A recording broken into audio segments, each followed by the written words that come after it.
What if the secret to success wasn't grinding harder, but resting better? Imagine that the path to doing your best work, the kind that changes lives or defines careers, begins not at your desk, but in the quiet moments when you're walking, napping, or simply doing nothing. That idea might sound radical in a world obsessed with hustle, but Alex Soojung-Kim Pang thinks we've got it backwards. In his groundbreaking book, Rest: Why You Get More Done When You Work Less, he argues that rest isn't a reward we earn after the work is done, it's part of the work itself. Ping, a Silicon Valley consultant and historian of science, began this journey after burning out in the very productivity-obsessed world he now critiques. His book combines deep research with fascinating stories of creative minds who mastered the art of rest and produced their greatest work because of it. At its core, this book delivers one powerful idea. If you want to do deep, meaningful, creative work, rest isn't optional, it's essential. And learning how to rest well can change your life, not just your schedule. Let's begin with one of the book's most surprising insights.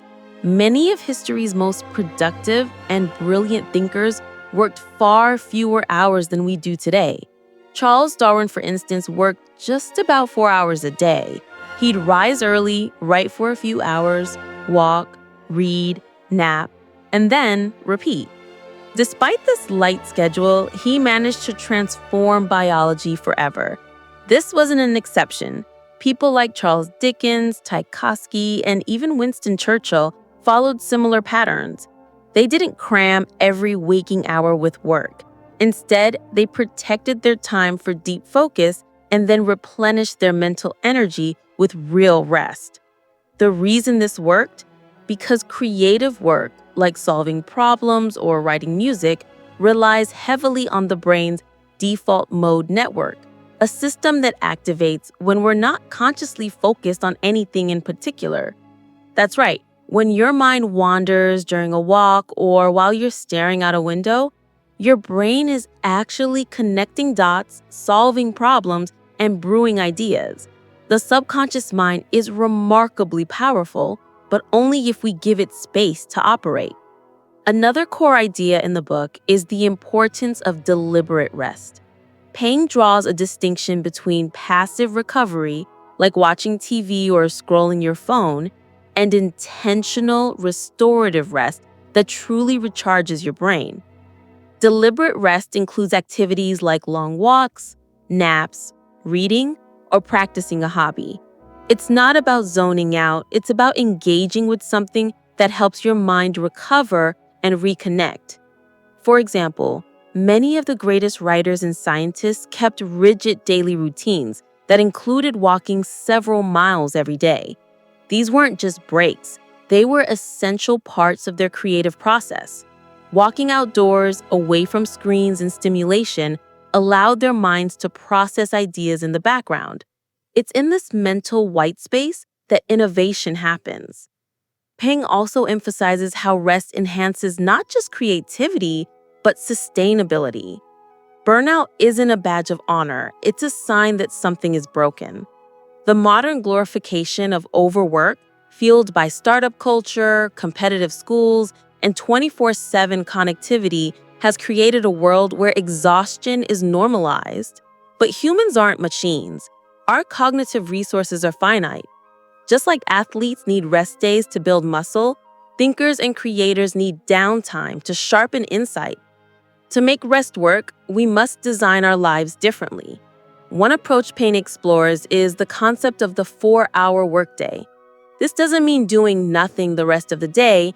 It means protecting a few hours of deep, focused work and then spending the rest of the day in a rhythm that allows recovery. That might include a nap after lunch, an hour of reading in the afternoon, and a walk before dinner. This structure mirrors the routines of creative geniuses, but it also works for regular people who want to be more effective, not just busier. There's also a fascinating section in the book on the role of sleep and naps in elite performance. From Olympic athletes to world-class musicians, those at the top of their field don't just train harder, they rest smarter. Pang shares the story of a violin study where the best performers didn't just practice more, they practiced better and slept more. They took breaks, limited their focus sessions to 90 minutes, and even scheduled daily naps. These habits weren't lazy, they were strategic. Rest isn't just about doing less, it's about doing differently.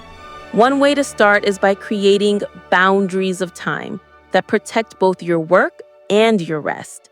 Pang recommends setting limits, like working only during certain hours, avoiding email after a set time, or designing your day to include rest rituals. For example, a short walk after lunch could become a daily mental reset. A power nap at 3 p.m. might become your creative superpower. What matters isn't the specific activity, it's the intention behind it. You're choosing to prioritize your long-term mental clarity and performance, not just pushing through fatigue for one more hour of mediocre output.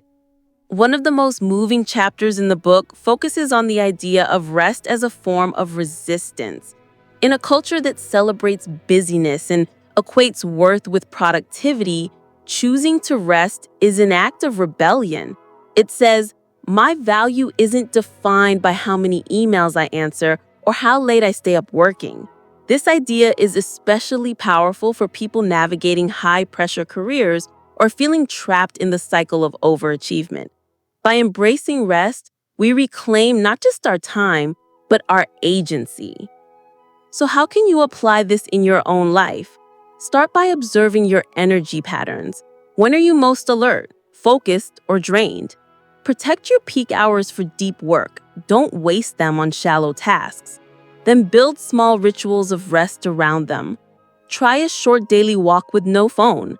Block out an hour a week for pure reflection. Schedule an intentional break after an intense project. These aren't luxuries. They're essential investments in your mind's long-term power. Pang also encourages us to rethink vacations. Instead of cramming travel with stress and sightseeing, treat vacations as true retreats, designed to reset your nervous system. The best kind of rest is the kind that changes how you show up after it's over. Even sabbaticals, once a tradition in academic life, are returning to business culture because they work.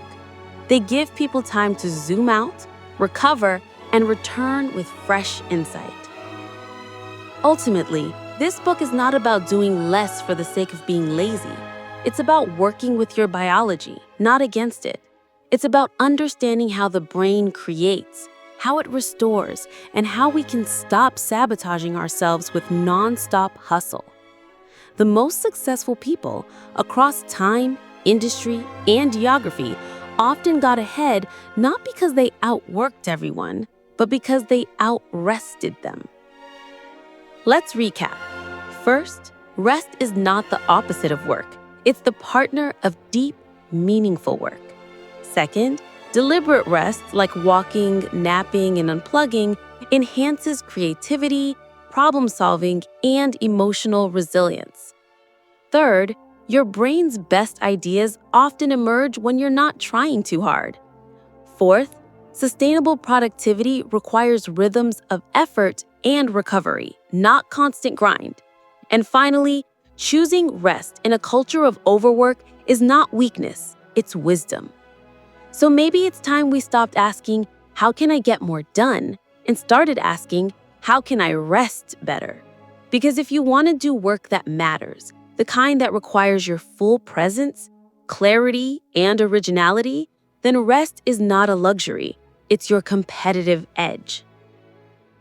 Now, if this message resonated with you, take a moment to reflect.